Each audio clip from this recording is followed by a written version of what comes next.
Em termos de representante, a representatividade é muito falha. Então, é importante você ter integrantes da minoria e do grupo vulnerável. Então, tem pessoas LGBT no Congresso. Não precisa ser só LGBT, não tem que ser negro para lutar contra o racismo, LGBT para lutar contra a LGBTfobia, mulher para o machismo, mas você tem que ter. Porque senão vira paternalismo, senão é o grupo vulnerável, a própria minoria que tem que definir suas pautas. Como parlamentares que defendem a pauta LGBT são muito poucos no Congresso Nacional e é ainda pior nas Assembleias Legislativas Estaduais e nas câmaras municipais.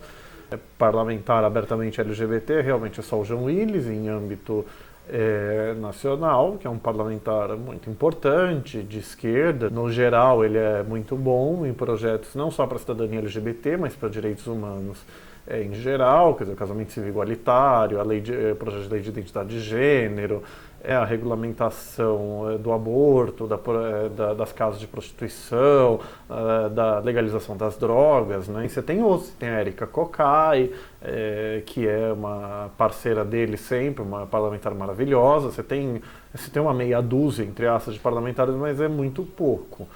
Quer dizer, acho que o primeiro parlamentar negro e gay que é eleito é um parlamentar é uma pessoa de direita que é contra ações afirmativas pró-LGBT e minorias raciais em geral, o Fernando Holliday. O caso do Clodovil também era emblemático, era o Jean brinca quando ele fala disso. Ele é o primeiro gay assumido e orgulhoso, né? Que era um gay assumido e, com todo respeito, era homofóbico. É a mulher machista, o negro racista, o gay homofóbico, acontece. É o fenômeno do preconceito internalizado. Você cresce ouvindo que o seu modo de ser, agir, enfim, a sua raça, com muitas raças, é errado, é inferior, é imoral, e muita gente acaba acreditando. Então isso é, no geral, um problema social, que você pode pôr culpa na sociedade como um todo, que não se sensibiliza para os direitos de minorias e grupos vulneráveis. As pessoas acham que democracia é ditadura da maioria e ninguém na ciência política, no direito, enfim, vai falar isso. Democracia, a maioria governa desde que respeite os direitos das minorias e grupos vulneráveis. E você tem um problema também das minorias LGBT não serem unidas politicamente, não é? Você tem muitos militantes que são petistas, porque era o partido que acolhia. Então, desde a eleição do Lula à presidência da República, então você teve um fenômeno, né, que você teve um aumento de criação de secretarias, cargos, coordenações nacionais, em âmbito estadual, municipal também aconteceu, em outros governos, então os militantes começaram a se tornar gestores públicos. Eu sempre falo em tom crítico que o voto LGBT é uma catástrofe no Brasil. Porque sempre se coloca grandes lutas partidárias. A grande luta é uma expressão da esquerda, né, mas eu falo em sentido amplo. Então, que sempre se coloca a causa do partido sobre os direitos LGBT. Um caso emblemático, não sei se foi 2004, 2008, quando um gay do Partido Republicano nos Estados Unidos, não, os direitos gays podem esperar. Então, que no Brasil você tem isso. Quer dizer, evangélico vota em evangélico, ruralista vota em ruralista, ambientalista vota em ambientalista, só LGBT não vota em LGBT, quer ser mais democrático que a democracia real. E ao contrário, a gente assiste no Brasil o fenômeno assustador do crescimento das bancadas fundamentalistas no Congresso. Eu falo fundamentalismo religioso e o reacionarismo moral em geral. Então, eleição após eleição, você tem um aumento dessas bancadas. E é sempre bom falar, ninguém no movimento é contra religioso. Então, por isso, a questão está no adjetivo, é fundamentalista. É aquela pessoa que quer colocar o dogma, que por definição não é passível de discussão, como verdade moral da sociedade.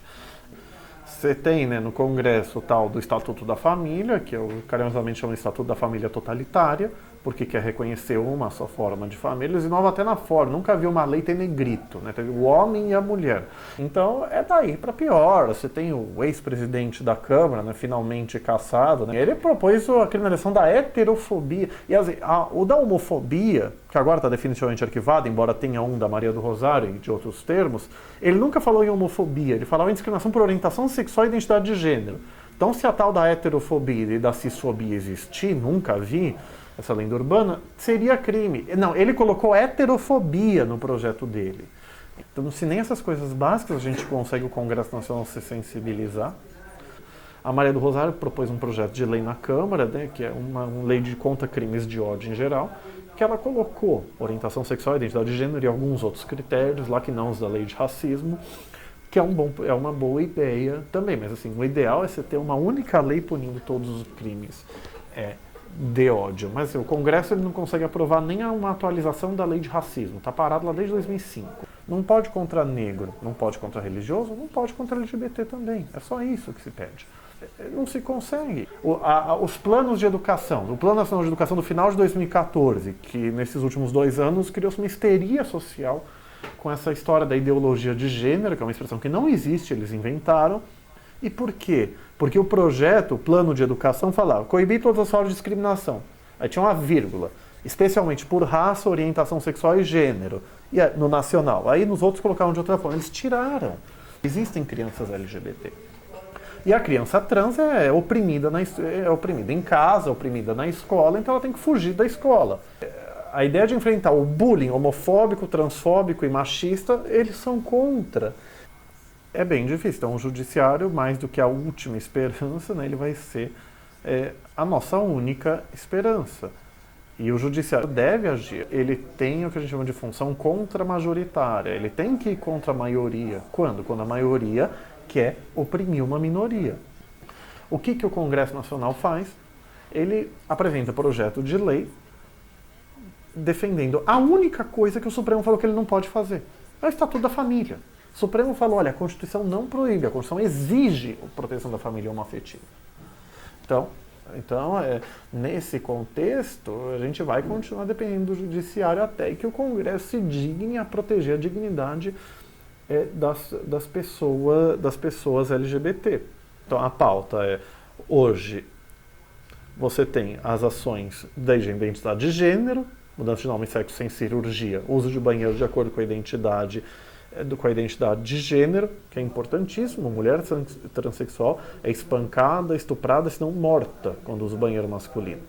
A criminalização, doação de sangue por homem que faça sexo com outros homens, e transfobicamente o Ministério da Saúde e a Anvisa consideram mulher transexual e travesti como homem, então é homofobia e transfobia junto. Isso é uma coisa que surgiu, salvo engano, na época da epidemia da AIDS, onde você tinha a noção de grupos de risco e você identificava a AIDS com a homossexualidade masculina. Aí, a partir dos anos 90, em algum momento, você mudou a concepção de grupo de risco para a situação de risco. Não interessa o grupo que você faz parte, interessa as suas práticas sexuais concretas. Mas tá lá, homem que faça sexo com outro homem. A lésbica, em tese, pode doar sangue, mas tem muito hemocentro que não deixa nem lésbica. Por quê? Porque ficou na cabeça, homossexual não pode. Então, sequer estudam a bendita regulamentação adequadamente. E não é ser homossexual. Então, é homem que fez sexo com outro homem nos últimos 12 meses. Então, se eu chegar lá e falar que não, estou na seca, estou em abstinência há 13 meses, tem que deixar o doar sangue. E na prática não deixam, se incomodam, enfim, você tem que brigar. Porque eles perguntam se você é gay.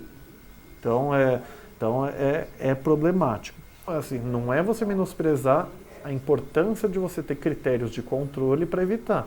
A questão é que o critério de controle não pode ser discriminatório, não pode ser arbitrário.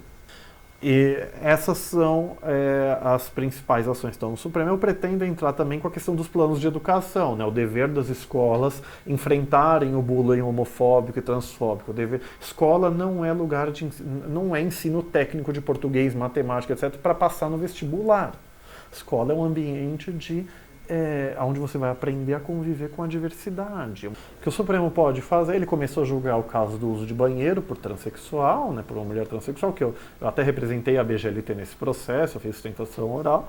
Você tem 2 votos favoráveis, mas aí um terceiro ministro pediu vista do processo e está parado. Ano passado o Supremo teve uma decisão meio cosmética, né, que o Código Penal Militar tinha um crime de pederastia, que fala o ato libidinoso, homossexual ou não, nas Forças Armadas era crime. Então é inconstitucional você usar o termo pederastia, o termo homossexual ou não. Então tiraram isso, mas mantiveram o crime.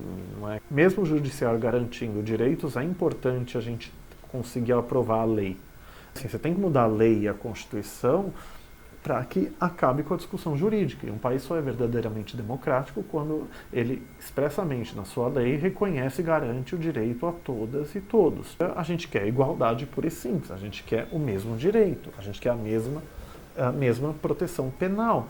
em ambos os casos. Porque a gente tem o que eu falo, uma verdadeira banalidade do mal, homofóbico e transfóbico. O mal não é um monstro, não é um ser inominável, é o vizinho, é o seu Zé, a Dona Maria da esquina que se acha no direito de agredir, ofender, discriminar e até matar LGBT.